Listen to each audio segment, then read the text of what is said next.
Secretary Buttigieg, since taking the role, you've traveled quite a bit, including private flights. How often do you take private flights? So I assume by private flights you mean the use of government aircraft assigned to my agency, and I knew this might come up, so I brought some numbers. Since getting this job, I have taken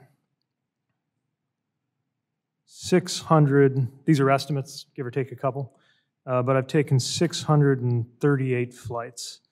And any of those commercial? Say about that? Any of those commercial? 607 of them were commercial, 10 of them were on military aircraft such as Air Force One, and 21 of them were on FAA aircraft, representing about 3% of the flights. What was there was a Freedom of Information request made of your office to reveal the costs of the travel. Have you provided those costs? I'd have to check back with the office to see how on the traffic, but I can tell you that, yeah, we're going to comply with all FOIA been months requests. and you've not provided the financial numbers for that travel. Okay. Again, I can check on the status of a FOIA request, but I can also... You'll commit to providing that information? We will always comply with FOIA. Okay. But I appreciate the chance to discuss this because I can't help but get the sense that some people want to make it sound as if I don't travel most of the time on commercial aircraft, which of course is untrue. Yeah. Mr. Secretary, I think the irony for most people in my district is that they're being told that they're going to have to convert to electric vehicles to reduce their carbon footprint, and yet not everyone gets to travel the way that you do. Just once again, the way I usually travel is in economy class aboard an airliner like everybody else. When we do it differently, it's often because it will save taxpayer money. I want to get on. I'm so glad you asked this because I'm kind of excited to share some of the Secretary details. Buttigieg, and put some I want to ask, you've got some interesting policies since you've taken office. Some of them include that you spent $1 billion to fight against racist highways, which is befuddling to me. You are forcing training manuals that divide Americans. You have climate policies that appease the radical environmentalists.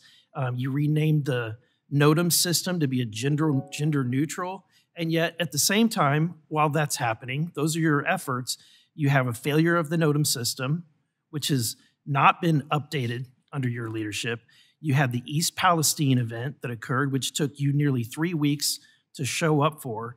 And the American citizen is currently facing countless flight delays. Just ask them. And yet we have still supply chain issues. So my question is, why are you pushing those policies when we have nuts and bolts issues to deal with?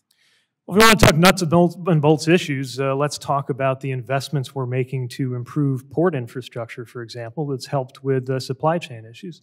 Let's talk about the fact that during the same season in which many critics said that Christmas would be canceled because of supply chain issues, we worked with ports, with the private sector and the public sector and workers to see to it that by the end of that year, there was an all-time record high in retail sales and good movements through our ports.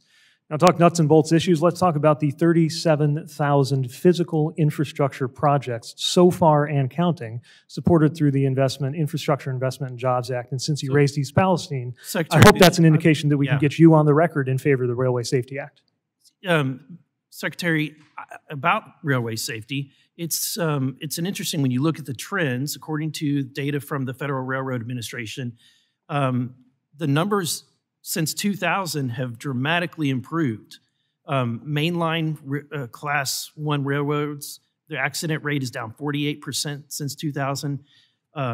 You have derailments that are down 31% since 2000. You have even hazmat issues. They're down 73% since 2000.